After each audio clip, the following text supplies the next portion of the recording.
U.S. Secretary of State Antony Blinken is pressing ahead with a diplomatic tour of the Middle East in the hope of securing a ceasefire in Gaza. Blinken is in Doha, where he has held talks with the Qatari Prime Minister. Blinken said negotiators have received a response from Hamas on a framework for a potential hostage deal. Blinken says he plans to discuss this with Israeli leaders tomorrow, Wednesday. Here is U.S. Secretary of State Antony Blinken.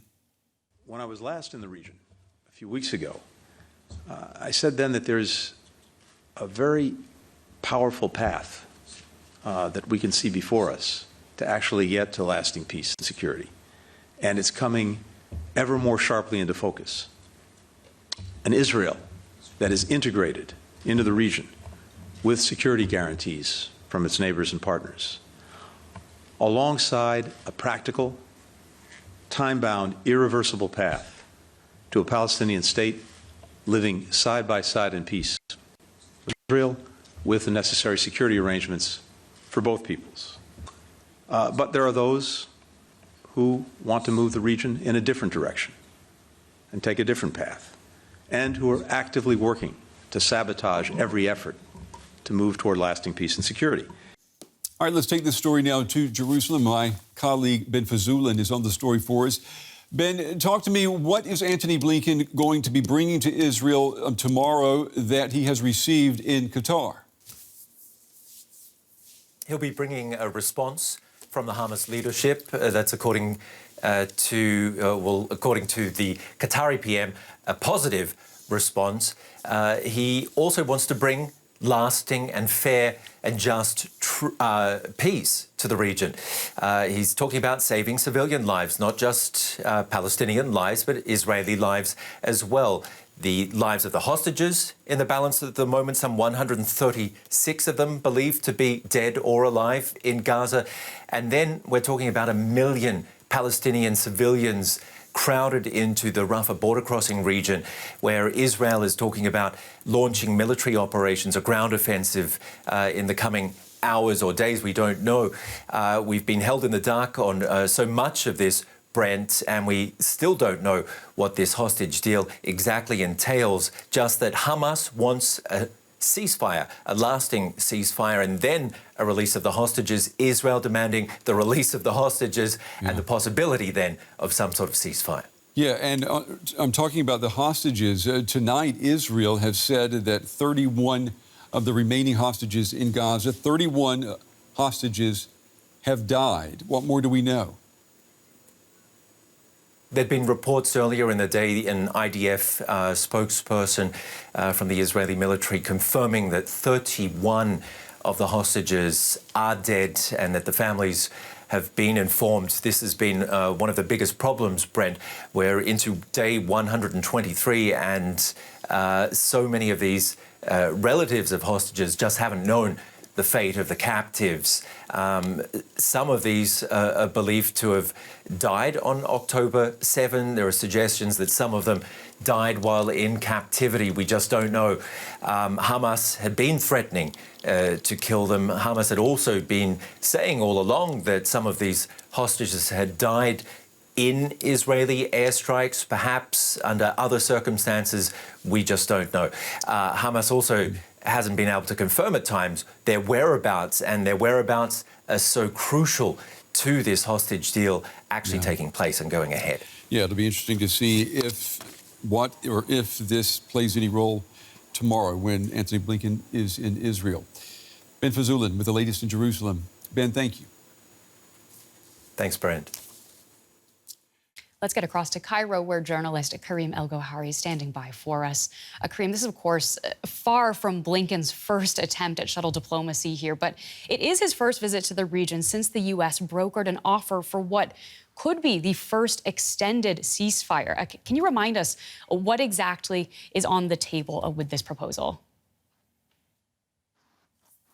Well, what's on the table is what was negotiated already in Paris between the Israelis, the Americans, Qatar, and the Egyptians.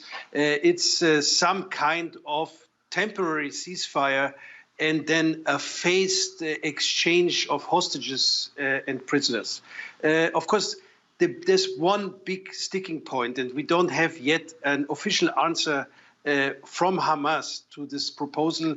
We know that Hamas is extremely critical because their demand is an end of the war and then the exchange of prisoners. So they want some kind of guarantee that there is not a temporary ceasefire, but there is the final end of the war and then the exchange of prisoners. That is the main sticking point. And as you could hear in your report, the Israeli Prime Minister Benjamin Netanyahu is saying he will move on until the victory against Hamas, until Hamas is destroyed.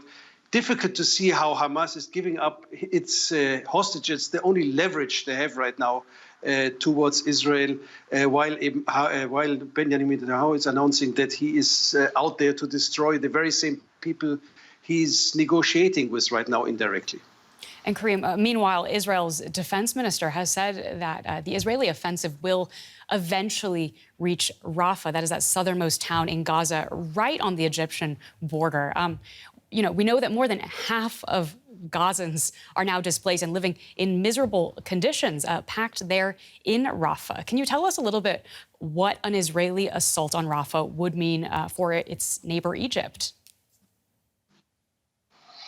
Well, it's as you already mentioned, it's a very disparate situation in Rafah. People are there, 1 million people there, escaped from other areas in the Gaza Strip, with basically their back to the Egyptian border. The big fear, of course, on the Egyptian side is that there will be some kind of displacement scheme, a bigger displacement scheme of Palestinians coming over to the Egyptian side. That is a Palestinian and also an Arab trauma, that whenever Palestinians left their areas, they were never able to come back. And that's the big fear in Egypt. And that's for sure also part of the discussions with Blinken.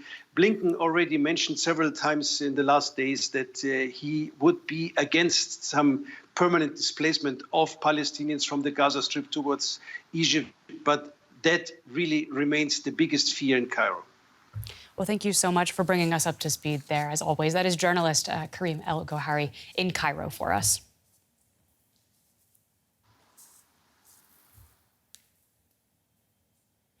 And I'd like to get some more analysis from Kristina Kausch, a deputy managing director at the German Marshall Fund South think tank. Thank you so much for speaking with us on DW News. I think many have been asking why we have not seen the United States putting more pressure on Israel to end its campaign and the fighting in Gaza. And I'm curious to get your take there. Why do you think we haven't seen stronger pressure from someone like Antony Blinken? Well, good morning. Well, there is public pressure. There's pressure behind the scenes, and the latter, I'm sure, is surely taking place. We have reports that Secretary Blinken, that the U.S. government is increasingly frustrated, obviously, with Benjamin Netanyahu. We are in an electoral year for the United States. The United States public opinion, well, the political elites on both sides of the political spectrum are very pro-Israeli. It's the Israeli security is one of the main interests of the United States in the Middle East. So this is a very difficult situation for the U.S. government, a very high tightrope of what kind of support to show publicly, what kind of pressures to articulate publicly. I think that we have seen a greater pressure increasing, not necessarily probably about pressure increasing over the last few weeks as compared to the immediate reaction to the 7th of October attacks. But again, I think it's mainly due to domestic concerns that we don't see this. And I'm curious if you could tell us a little bit more about which domestic influences are at play here, because it's always interesting when you look at U.S. foreign policy, what is going on at home and how that affects what is happening abroad. Why do you think we see such strong support for Israel from both sides of the aisle in the U.S.? Well, again, first of all, it's the security of Israel has a long tradition in U.S. foreign policy. This is one of the few items where you have bipartisan support. If you compare, for example, the discussions that have been taking place in Congress on adopting aid for Ukraine versus support to Israel in security terms, that these both things have been discussed in parallel. the ones on Ukraine were highly controversial, whereas the ones on Israel were easy. So there is really a strong pressure in general on any U.S. government to take care of Israeli security and make this a high priority. And of course, in a situation like this, where Israel is attacked out of the blue for the Israeli government in such a horrendous fashion, the first reaction for any U.S. government has to be to fully throw their weight behind the Israeli government. And again, so I don't think they have a choice. And in an electoral year, this pressure gets even worse. And the United States is, of course, such a powerful partner for Israel. I'm curious whether they're powerful enough to make Benjamin Netanyahu change his mind, or whether there are also other international partners and allies that might have influence on him.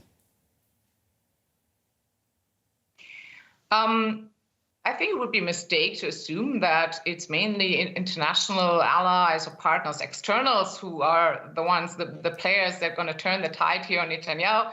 I think both with regard to Netanyahu and his government and with regard to Hamas, we have a situation here where they would only agree to a change of the current status quo if that benefits them and if it doesn't mean their own the end of their political careers. And as the situation stands now, right now, Netanyahu has all interest to continue the current situation, because all of the current options for ending the war would most likely result in his ouster, in the end of his own political career. In the same way, Hamas has no interest in giving up, as the previous speaker mentioned, has no interest in giving up the hostage, or has no interest in ending the situation it is now. So the U.S. can pressure as much as it wants. If diplomacy doesn't produce an offer or a solution that would incentivize any of these actors to move. And right now, clearly, we don't have that situation where Netanyahu sees that it is in his interest to stop the fighting. And I think that is the process that Blinken is trying to bring forward in all this shuttle diplomacy currently. Well, thank you so much for your analysis today. That is Kristina Kausch from the German Marshall Fund South. We very much appreciate your time.